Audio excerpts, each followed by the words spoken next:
Good day guys and welcome to another episode of Riding in Tandem. RIT, Riding in Tandem, RIT. With me, Jet, at sa episode na to, tingnan natin tong Dongfang Aeolus Mage 320T. Handa na ba kayo? Tara na!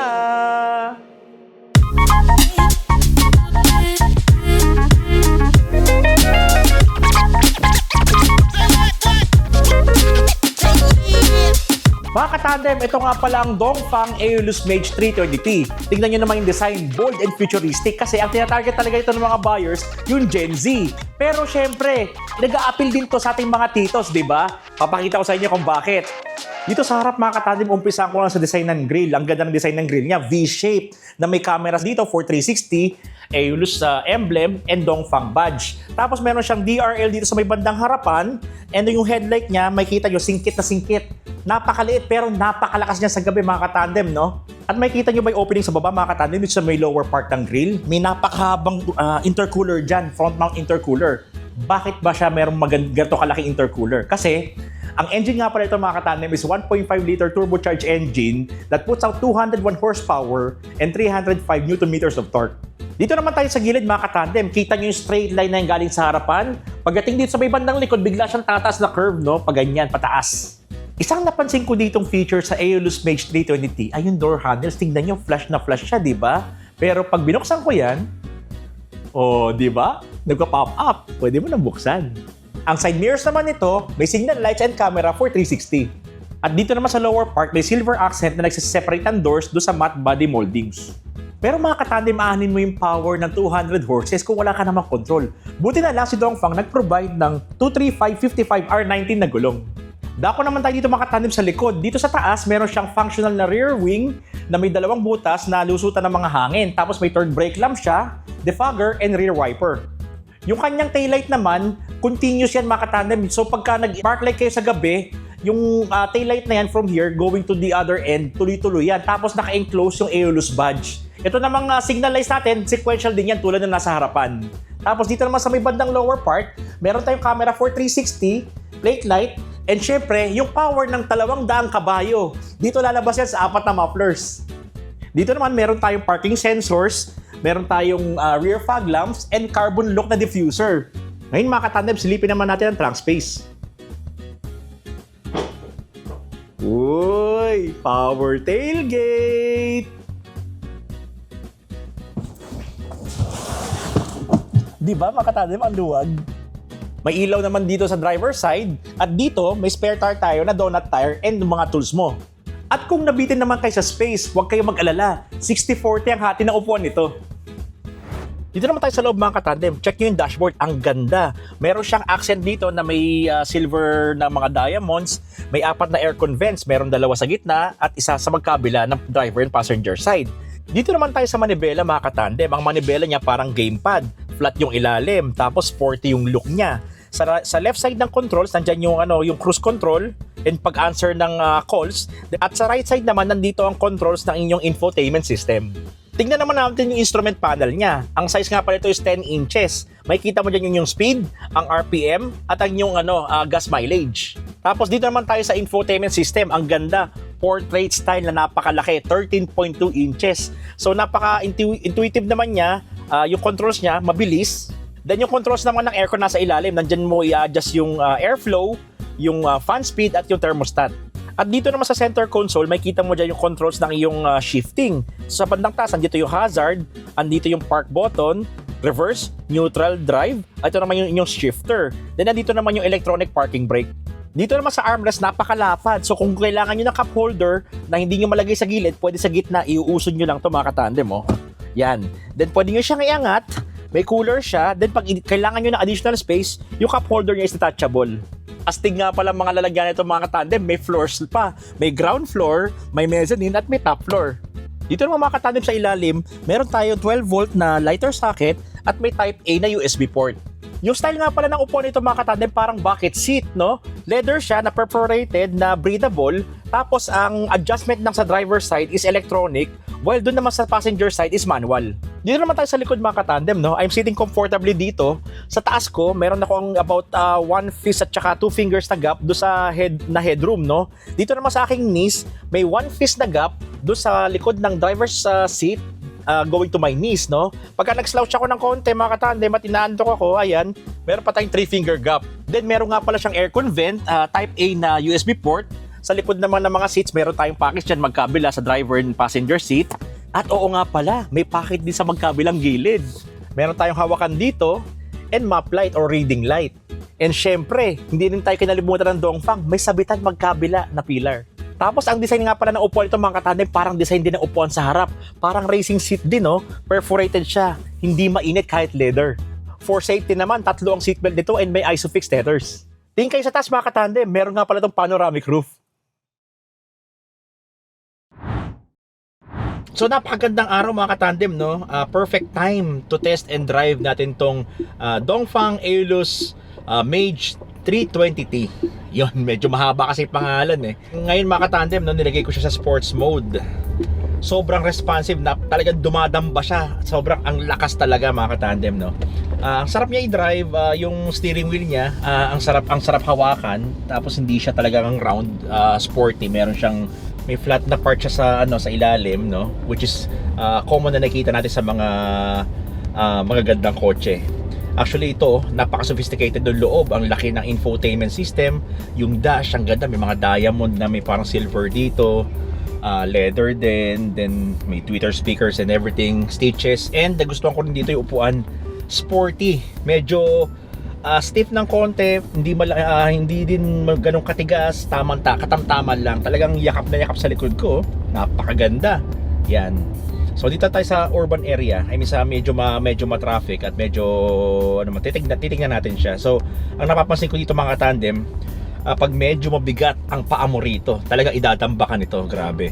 Pero yung sports mode naman, ako gagamitin ko lang yan pagka nasa talagang maluwag na daan and para mas gusto mo pagka yung overtake ka, mas responsive siya. Kasi nung natry ko kanina mga katandem, yung eco mode niya, medyo may konting delay. Though pagka binigyan mo naman talaga ng pag tinapakan mo naman talaga, maibibigay talaga. Ikaw ba naman, napakalakas ang torque nito sa 305. Alam ko na sa 300 something yung torque nito.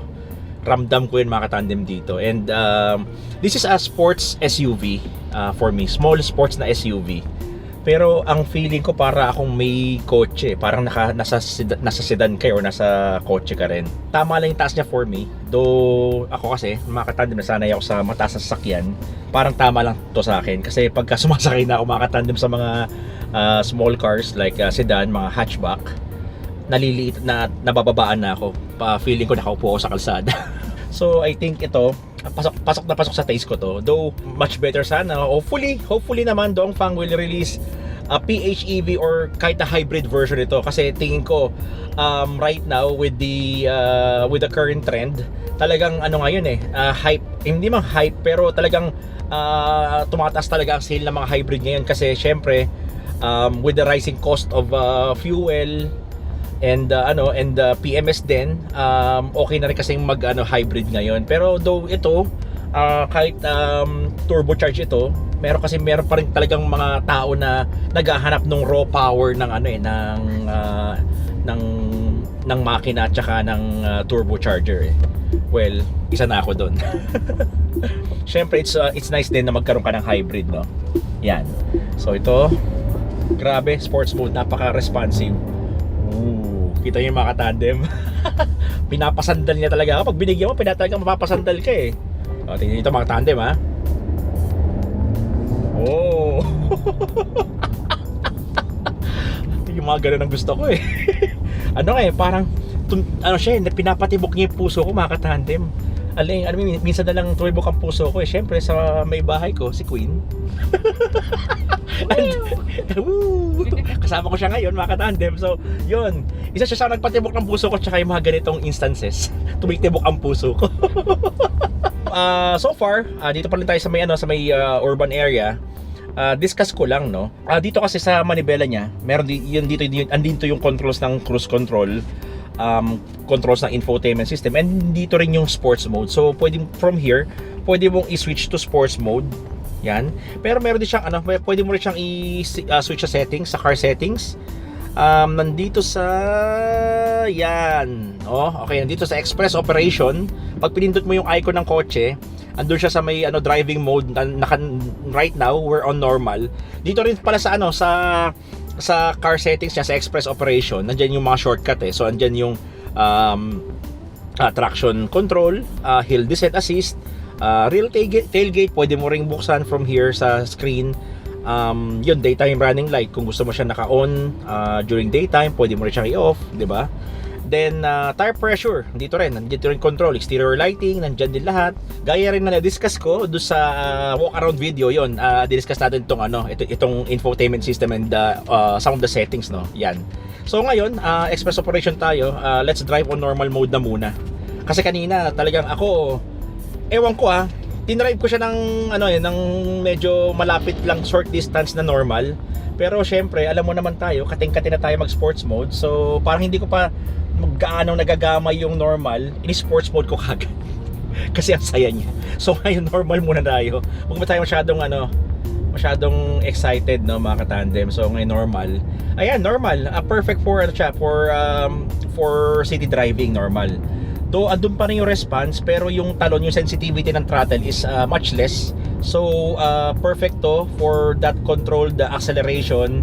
Syempre sa mga traffic, syempre pag traffic naman mga katandem, alangan na mga sports mode kayo, damba ka ng damba, di ba? Para ka nakasakay sa kabayo. Di ba? So makabangga ka pa, di ba? Yun, so normal is okay. Ganda nung ganda nung lesser sensitivity sa throttle, yung response, so perfect siya.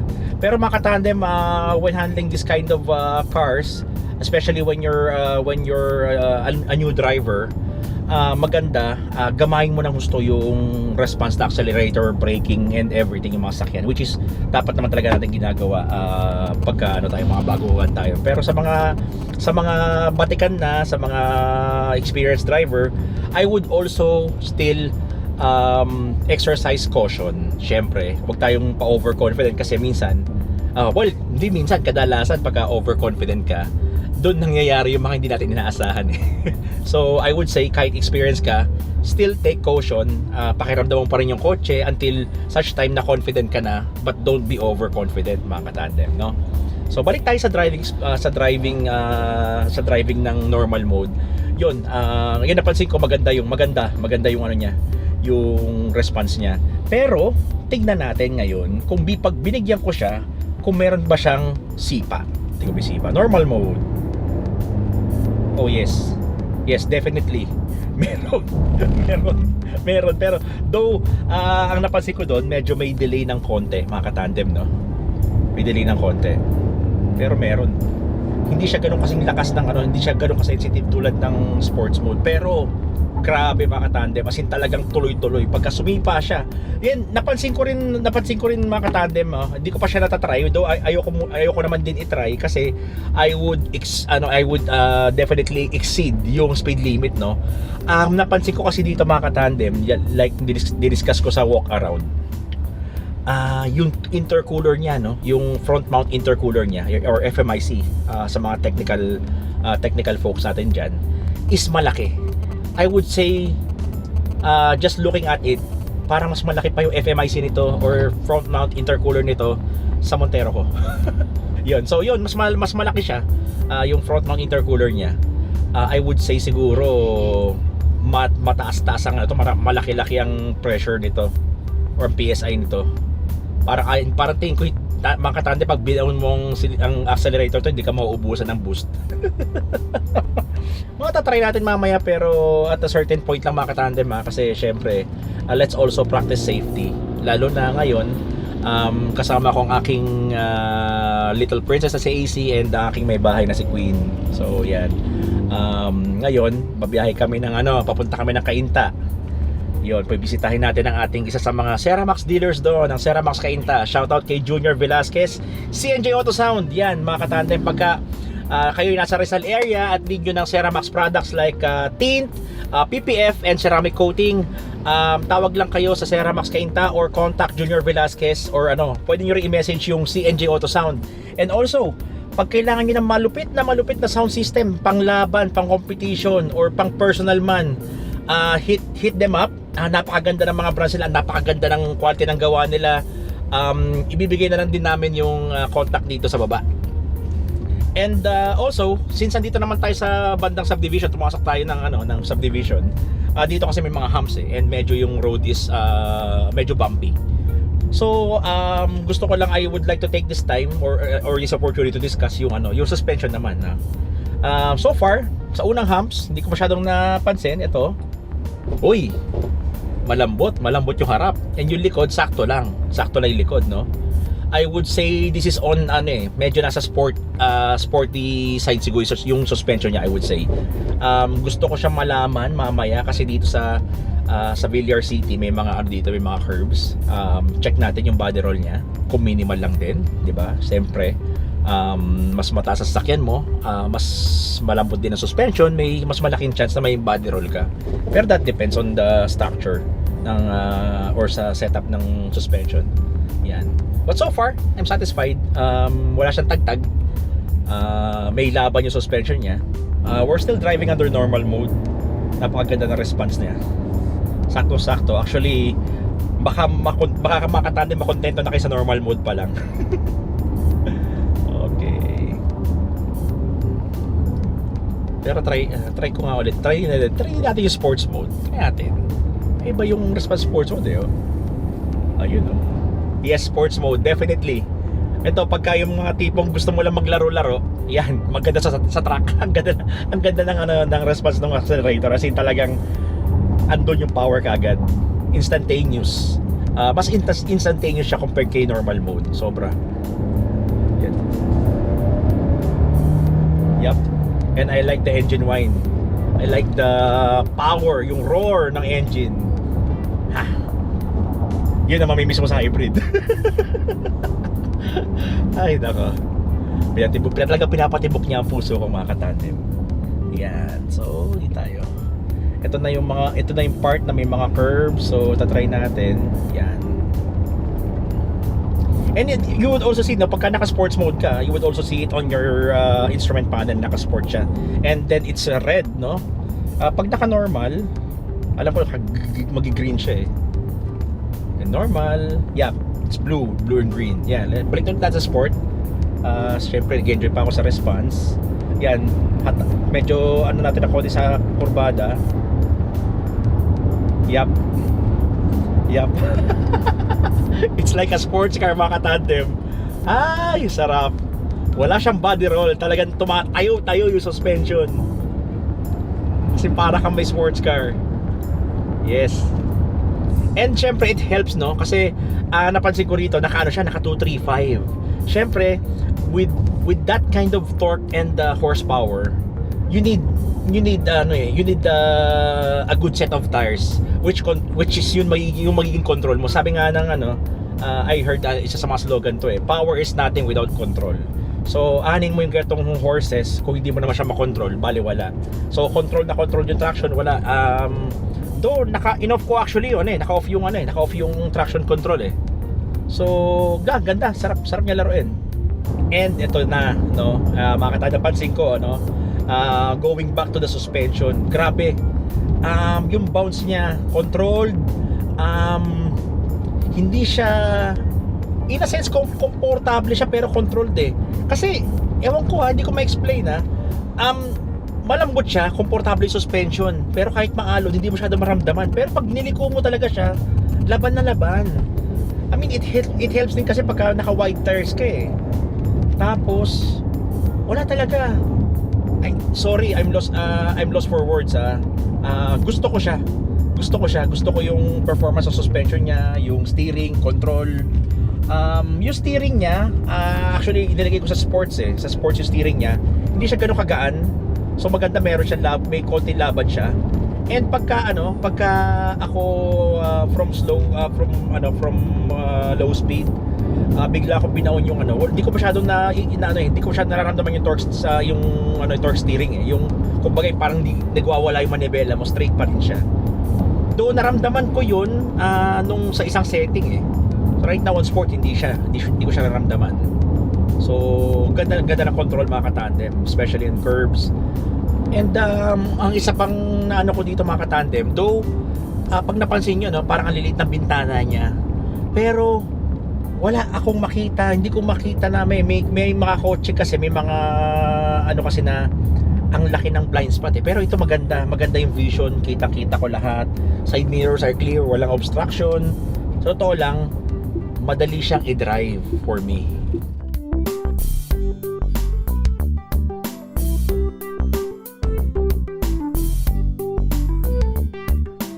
Dito na tayo sa segment na The Good. And the bad. Doon muna tayo sa bad. Actually, bad, this is subjective also, no? Kasi hindi ko naman masisisi. It's medyo, hindi naman ako na-disappoint, but I would say, sana si Dongfang gumawa rin ng hybrid version ito na for sure ako mas mag-a-appeal to sa mga audience, I mean sa ibang audience, mga katandem na looking for hybrid. They're looking for that kind of performance pero fuel efficient siya, like what hybrid vehicles do, no? Doon sila na sa fuel efficiency, and syempre for city driving,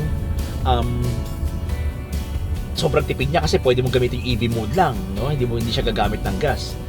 Yun lang yung nakikita kong bad so far, kasi everything else maganda siya sa akin. Maganda yung infotainment system niya, and isa pa pala, napansin ko lang, no, it's good to have, syempre kung may type A ka na USB slot, sana meron ka na ring type C, di ba? Like yung mga bagong kotse ngayon, meron ng mga type C and type A, they include both eh. So ito type A lang kasi, which is sobrang, hindi naman siya deal breaker for me, no? I will still buy it, but it's good to have yung may type C sana. Yun lang naman. And good, mga katandem, nako, I have all praises for this car, no? Maliban doon sa sinabi kong bad, ang ganda kasi ng response ng accelerator niya, ng engine, turbocharged. Kahit sabi mong 1.5, it doesn't feel like 1.5, mga katandem. Yung steering control niya maganda.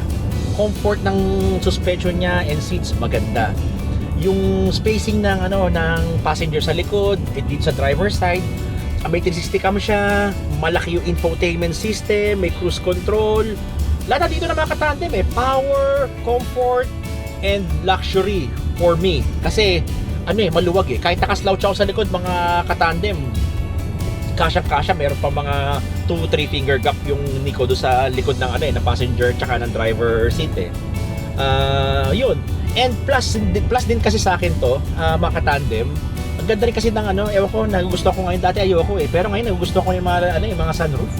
Yan, liwanag Pero mas maganda sana kung may Ceramax na ceramic film para walang init kasi ngayon, mga katandem, it's about 2 PM. And medyo ramdam natin yung init kasi talaga tricky yung araw.